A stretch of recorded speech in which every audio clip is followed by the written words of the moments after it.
Hello दोस्तों, आज हम लोग निरक्षीय रेखा पर स्थित बिंदु पर विद्युत क्षेत्र की तीव्रता पढ़ेंगे। इसके पहले वाले वीडियो हम लोग अक्षीय रेखा पर स्थित बिंदु पर विद्युत क्षेत्र की तीव्रता को पढ़ चुके हैं। तो आइए शुरू करते हैं लेक्चर को। ध्यान से आपको समझना है। पहले निरक्षीय का मतलब हम समझ लेते हैं क्या होता है। निरक्षीय का मतलब ये होता है कि जो अपने अक्ष पर न हो, यानी हम लोग उसमें जो पढ़े थे वह एक ही अक्ष में था, जो विद्युत क्षेत्र था उसी के अक्ष में मिला हुआ था, लेकिन यहाँ पर वह अक्ष से हट करके उसके लंबवत मिलेगा। जो आर दूरी थी वह उसी अक्ष पर थी। अक्षीय रेखा पर जब हम लोग पढ़ रहे थे तो उसी अक्ष पर हमें विद्युत क्षेत्र की तीव्रता ज्ञात किए थे, लेकिन यहाँ पर निरक्षीय में उस अक्ष से लंबवत कहीं आर दूरी पर हम लोग उसका मान यानी विद्युत क्षेत्र की तीव्रता ज्ञात करेंगे। ठीक है, तो यहाँ पर द्विध्रुव की अक्ष रेखा के लंबवत रेखा को निरक्षीय रेखा कहते हैं। जो द्विध्रुव की अक्ष रेखा होती है उसके लंबवत रेखा जो होती है उसके हम लोग निरक्षीय कहते हैं। अब यहाँ पर फिगर बना हुआ है, पहले फिगर को आप समझ लीजिए। यहाँ पर दो ध्रुव है। दो ध्रुव मतलब दोनों ध्रुवीय आवेश प्लस क्यू और माइनस क्यू, एक माइनस क्यू और एक प्लस क्यू, दो ध्रुव हैं जिनके केंद्र से लंबवत निरक्षीय बिंदु P है, जो O से R दूरी पर स्थित है। ये दूरी कितनी है? R है, इसको R मान लेते हैं। ये दूरी कितना स्थित है? R दूरी पर स्थित है। बिंदु P पर हमें विद्युत क्षेत्र की तीव्रता निकालनी है। माइनस क्यू प्लस क्यू, दो ध्रुवीय आवेश दोनों, इनके मध्य बिंदु O से लंबवत R दूरी पर स्थित बिंदु P की विद्युत क्षेत्र की तीव्रता ज्ञात करनी है। इन दोनों अक्षों के बीच की दूरी 2a, A और A कितना है? 2a। O और P यह R दूरी पर क्या है? निरक्षीय है। अब P से माइनस क्यू व P से प्लस क्यू को हमने क्या किया? मिला दिया। जो निरक्षीय से लंबवत जो R दूरी पर P बिंदु निरक्षीय जहाँ तीव्रता ज्ञात करनी है विद्युत क्षेत्र की, वहाँ से माइनस क्यू आवेश और प्लस क्यू आवेश को P से मिला दिया। और जैसे अक्षीय से निकाले थे उसी प्रकार से हम इसमें भी निकाल लेंगे। वहाँ पर हम लोग क्या लिए थे? वहाँ पर E इज इक्वल टू लिए थे K Q upon are square, formula लगाए थे। विद्युत क्षेत्र बराबर क्या होता है? के क्यू अपान आर स्क्वायर। वही यहाँ पर भी फार्मूला यूज करेंगे।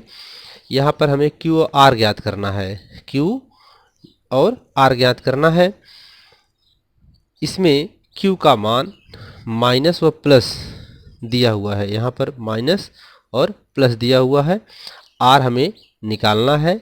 बिंदु P जो है वह माइनस क्यू और प्लस क्यू के आवेश की दूरी है जो हमें निकालनी है। बिंदु P क्या है? माइनस क्यू और प्लस क्यू से आवेशों की निरक्षीय दूरी है जो हमें यहाँ पर विद्युत क्षेत्र की तीव्रता निकालनी है। अब यहाँ पर आइए, ये हमारा पूरा एक समकोण बन रहा है। ये पूरा एक समकोण है। तो समकोण त्रिभुज में यह कर्ण होगा, तो कर्ण का ये ए है तो ए आर है, तो निकालेंगे तो कर्ण में क्या आएगा? आर स्क्वायर प्लस ए स्क्वायर आएगा। पाइथागोरस प्रमेय से आप इसको निकाल सकते हैं। ठीक है, नहीं तो एक हम निकाल कर बता दे रहे हैं आपको। यहाँ पर ए आर है और ए है। हमें पी और क्यू के बीच की दूरी निकालनी है। तो पाइथागोरस प्रमेय से समकोण त्रिभुज में पाइथागोरस प्रमेय का सूत्र लगेगा। तो कर्ण का स्क्वायर बराबर लंब का स्क्वायर प्लस आधार का स्क्वायर होता है पाइथागोरस प्रमेय। तो कर्ण का स्क्वायर तो हमें निकालना है। कर्ण का स्क्वायर बराबर लंब का स्क्वायर मीनी आर का स्क्वायर और आधार का स्क्वायर मीन्स ए का स्क्वायर। और कर्ण बराबर क्या हो जाएगा? अगर यहाँ पे कर्ण वर्ग हटाएंगे तो यहाँ पे कर्ण ही लग जाएगा, तो आर स्क्वायर प्लस ए स्क्वायर हो जाएगा। तो यही हम लोगों ने यहाँ पे लिख करके रखा है। ठीक है, अब यहाँ पे फिर इसको हमने लगाया। अब इसके बाद ऐसे इधर वाला भी निकाल लेंगे। ठीक है, आर स्क्वायर प्लस ए स्क्वायर आ जाएगा। इसमें आवेश जो है दोनों आर दूरी पर स्थित है। ये दोनों जो हैं आवेश इस यहाँ से आर दूरी पर स्थित हैं। तो दूरी r दोनों पता है, हमें r दूरी पता है, तो विद्युत क्षेत्र हमें यहाँ पर क्या करना है, r दूरी पर आवेशों से निकालना है। प्लस क्यू आवेश के कारण, प्लस क्यू आवेश के कारण विद्युत क्षेत्र जो होगा वो E प्लस होगा। क्या होगा, E प्लस होगा, यानी विद्युत क्षेत्र की जो जाएगा वो इधर की तरफ जाएगा। ठीक है, और हम जानते हैं कि प्लस क्यू आवेश क्या होता है, हमेशा इसके कारण क्या होता है, आवेश उससे दूर की तरफ विद्युत क्षेत्र होता है, इसकी दूर तरफ जाएगा। अब यही माइनस क्यू का विद्युत क्षेत्र ई होगा इधर। क्यों होगा, क्योंकि माइनस में क्या होता है कि आवेश उसकी तरफ आता है, विद्युत क्षेत्र उसी की तरफ होता है जब माइनस आवेश होता है। तो ये हम जानते हैं। अब हम ये देखते हैं कि जो प्लस क्यू और पी और ई प्लस, यानी ई प्लस जो यहाँ पर है इसमें ये, और माइनस क्यू और ई माइनस, यानी ये ई प्लस है, यहाँ पे ई प्लस है, तो माइनस ई और पी, ये वाली एक लाइन बनी, एक लाइन ये बनी रेखा, ये किसी अक्ष पर नहीं है, ये अक्ष से अलग है दोनों। अब जब अक्ष पर न हो तो घटक के माध्यम से मान निकालते हैं हम, यानी इसको घटक में डिवाइड कर लेते हैं। जब कोई चीज़ अक्ष में न हो तो उसको घटकों में डिवाइड कर लेते हैं, छोटे छोटे भागों में बांट लेते हैं उसको, ताकि एक्स और वाई प्लेन में हम उसको काम ला सके। घटक में जब डिवाइड करेंगे तो एक्स वाई अक्ष में बन जाएगा। तो हमने माना कि माइनस क्यू पर थीटा कोण बन रहा है, ठीक है, तो उसके एकांतर में भी थीटा कोण बनेगा, यानी यहाँ पर इसके एकांतर में थीटा कोण बनेगा। इस प्रकार इनके घटक जो होते हैं ई माइनस कास थीटा और ई प्लस कास थीटा हो जाता है, और यहाँ पर जो घटक होता है यह E plus cos theta E minus E plus sine theta E minus sine theta होता है, जो एक दूसरे के विपरीत हैं। इसका इधर आ रहा है विद्युत क्षेत्र, इसका इधर हो रहा है, तो एक दूसरे के विपरीत हैं, तो इसलिए प्लस में माइनस में हुआ। ठीक है, अब यहाँ पर ई प्लस व ई माइनस दोनों आपस में क्या होते हैं, बराबर हो जाते हैं। ई प्लस और ई माइनस क्या होते हैं, बराबर हो जाते हैं। क्यों, क्योंकि दोनों विपरीत होते हैं। तो कैसे बराबर होते हैं, आइए इसको देखते हैं हम लोग। ठीक है, तो यहाँ पर प्लस क्यू आवेश के कारण करड़ी में आर स्क्वायर प्लस ए स्क्वायर दूरी पर, यानी इतनी दूरी पर बिंदु P पर विद्युत क्षेत्र की तीव्रता, अब हम लोग बिंदु P पर विद्युत क्षेत्र की तीव्रता निकालेंगे। विद्युत क्षेत्र की तीव्रता E प्लस बराबर plus K Q upon are square जो होता है, आर स्क्वायर की वैल्यू यहाँ पर आर स्क्वायर प्लस ए स्क्वायर का होल स्क्वायर होगा। ठीक है, इसके जो फार्मूला है, फार्मूला हमारे पास है E बराबर के क्यू अपान आर स्क्वायर, विद्युत क्षेत्र की तीव्रता का फार्मूला होता है। इसी के आधार पे हम लोगों ने इसको यहाँ पर रखा है। अब आर स्क्वायर, आर की जो यहाँ आर स्क्वायर है, आर स्क्वायर की जगह यहाँ पर करड़ी में आर स्क्वायर प्लस ए स्क्वायर है। ठीक है, तो उस फार्मूले से फिर यहाँ पर करड़ी है, यहाँ होल स्क्वायर है, तो जो होल स्क्वायर है तो करड़ी भी हट जाएगी, आर स्क्वायर प्लस ए स्क्वायर बचेगा, तो वही यहाँ पर लिखा गया है। प्लस क्यू से दूर की ओर है, यानी प्लस क्यू से दूर की ओर है जो ई प्लस का माना है, प्लस क्यू से दूर जा रहा है। ठीक है, अब माइनस क्यू आवेश के कारण रूट आर स्क्वायर प्लस ए स्क्वायर दूरी पर बिंदु P पर विद्युत क्षेत्र की तीव्रता, अब यहाँ पर माइनस क्यू से ठीक इसकी तरफ आएगा। अब ठीक है, माइनस क्यू आवेश की तरफ आएगा, तो ये ई माइनस लिखा गया है यहाँ पे, minus K Q root R square plus ए स्क्वायर का होल स्क्वायर, ये हटेगा तो यहाँ पर ही वैल्यू ये आ जाएगी। अब माइनस क्यू आवेश की तरफ इसका विद्युत क्षेत्र होगा। अब P बिंदु पर परिणामी विद्युत क्षेत्र की तीव्रता E प्लस बराबर E माइनस, दोनों क्या होगा, आपस में बराबर होंगे, बराबर के Q upon are square plus A square, दोनों की वैल्यू होगी। क्यों होगी, क्योंकि एक प्लस में है, इसको हम लोग पीछे पढ़े हुए हैं, एक प्लस में है एक माइनस में है, दोनों विपरीत तो हैं लेकिन बराबर है। एक प्लस में है और एक माइनस में है, दोनों की विद्युत क्षेत्र की तीव्रताएं।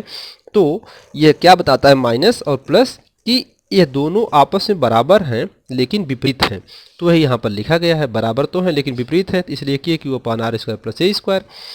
अब बिंदु P पर E प्लस व E माइनस को घटकों में वियोजित करने पर, अब हम यहाँ पर बिंदु P को क्या करते हैं, बिंदु P में दो घटकों में वियोजित कर लेते हैं, एक E प्लस कास थीटा, एक E माइनस कास थीटा। ठीक है, यहाँ पर लिखा गया है कि लंबवत घटक विपरीत दिशा में होने के कारण, जो लंबवत घटक हमारा है, लंबवत घटक क्या है, ये आर जो दूरी लिया गया ये लंबवत घटक है, के कारण निरस्त हो जाएगा। तथा क्षैतिज घटक समान दिशा में होने के कारण जुड़ जाएगा। यानी ये क्या है, ये क्षैतिज घटक हैं तो ये आपस में जुड़ जाएंगी। ये लंबवत है, ये और विपरीत है, तो लंबवत और विपरीत होने के कारण ये एक दूसरे से कट के ख़त्म हो जाएंगे। यानी कहने का मतलब कि ई यहाँ पे है E plus sine theta is equal to E minus sine theta. ये प्लस में माइनस में एक दूसरे से लंबवत होने के कारण विपरीत हैं तो बराबर होंगे, अर्थात ये क्या हो जाएंगे, कट जाएंगे। लेकिन ये जो दोनों घटक में बांटा गया है ये आपस में बराबर नहीं होंगे, तो इनको हम क्या करते हैं, लगाते हैं। तो अर्थात यहाँ पर ई पी बराबर E plus cos theta plus E minus cos theta. अब दोनों घटकों के परिणाम जो हैं, घटक आए हैं, उनको हम दो घटकों में वियोजित कर दिए और उसको हम जोड़ लेते हैं दोनों को, E plus cos theta plus E minus cos theta. अब ई पी की वैल्यू जो है यहाँ पर 2e प्लस कास थीटा। अब यहाँ पे 2e प्लस कास थीटा कहाँ से आया, देखिए यहाँ पर ये और ये दोनों ये माइनस में है लेकिन बराबर हैं, ये प्लस में माइनस में, लेकिन दोनों क्या है, बराबर हैं। तो यहाँ पर एक ये हुआ एक ये हुआ, तो ये दोनों मिलकर क्या हुआ 2e प्लस कास थीटा या 2e minus sign cos theta हम लिख सकते हैं। ठीक है, चाहे हम इसको लें 2e प्लस कास थीटा लें, चाहे 2e माइनस कास थीटा लें, दोनों जो है कि हम यहाँ पर लिख सकते हैं, चाहे जो लिख सकते हैं। अच्छा, e plus sine theta e minus sine theta निरस्त हो गया हो, तो हमें वैल्यू अब यहाँ से निकालनी है इसको। देखिए e प्लस व e माइनस की वैल्यू समान है क्योंकि वो विपरीत दिशा में है, अतः e plus sine theta e minus cos theta क्या होंगे, बराबर होंगे। लेकिन दोनों में अंतर केवल है माइनस और प्लस का, तो इसलिए विपरीत दिशा में होने के कारण क्या होंगे, कट जाएंगे, दोनों निरस्त हो जाएंगे। अर्थात e प्लस कास थीटा और e माइनस कास थीटा दोनों घटक में दो घटक बनेंगे, एक ही दिशा में है, इसलिए ये दोनों एक ही दिशा में है, इसलिए क्या होगा, ये दोनों बनेगा, और ये दोनों विपरीत है इसलिए कट गए। तो अब ये दोनों को हम जोड़ लेंगे और जोड़ करके इन्हीं का विद्युत क्षेत्र हम निकालेंगे।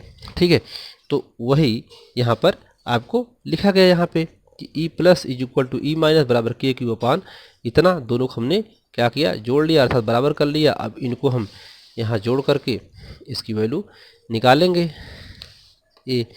अब इसके बाद ई पी बराबर हम यहाँ पर एक वैल्यू इसमें से ले लेते हैं, यही कोई एक वैल्यू, इसको मान लीजिए यहाँ पर सपोज करिए हम इस वैल्यू को ले लिए, चाहे इसको ले लेते हैं, कोई एक ले लेते हैं। तो इसमें से 2 और ई की वैल्यू क्या होती है, देखिए ई की वैल्यू जो होती है यहाँ पर लिखा हुआ है, जहाँ ई प्लस या माइनस कोई भी वैल्यू होगी उसकी K Q upon are square plus A square होगी।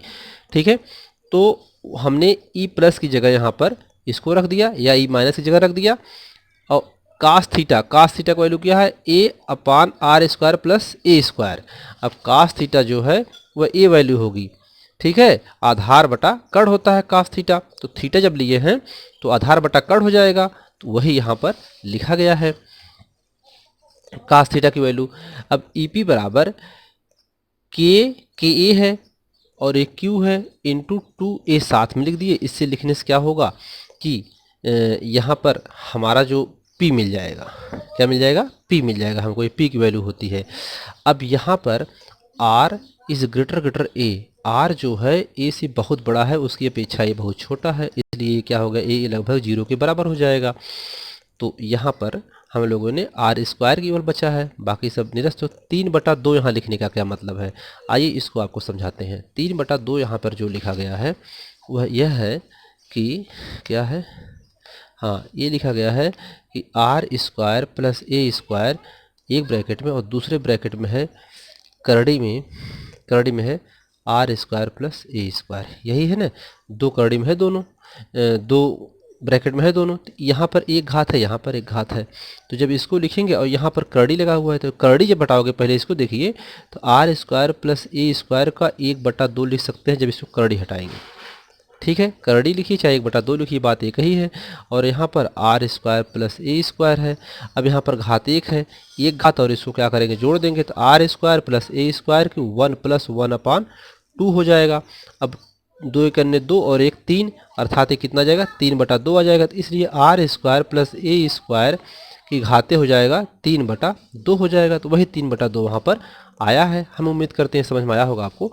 तो इसके बाद यहाँ पर ये हमने आर स्क्वायर की 3/2 लिखा। अब 3/2 में जब 2 की घात यहाँ पर 2 से 2 कैंसिल हो जाएगा, कट जाएगा। ठीक है, कटने का मतलब ये है कि यहाँ पर 2 गुणे 3/2 हो जाएगा, घात गुणा हो तो इससे कैंसिल हो जाएगा, 3 बचेगा, तो यहाँ पर 3 घात आ गई। ठीक है, अब q इंटू 2 ये बराबर क्या है, p है, त्रिध्रुव गुण p है, तो उसको लिख दिया गया। तो e निरक्षी पर आ गया kp/r³ आ गया, या e निरक्षी जब इसको हम सदिश में लिखेंगे तो माइनस यहाँ लग जाएगा। यहाँ पे लिखा है e व वेक्टर p की दिशा व विपरीत है, अतः e निरक्षी निगेटिव होगा। ठीक है, तो यहाँ पर निगेटिव लिख दिया गया। नोट, सदिश रूप में लिखने पर वेक्टर ई को निगेटिव में लिखा जाता है। जब सदिश रूप में लिखें तो ये निगेटिव में हो जाएगा ई निरक्षी। ठीक है, तो उम्मीद करते हैं कि आपको ये पूरी तरीके से समझ में आया होगा। ओके।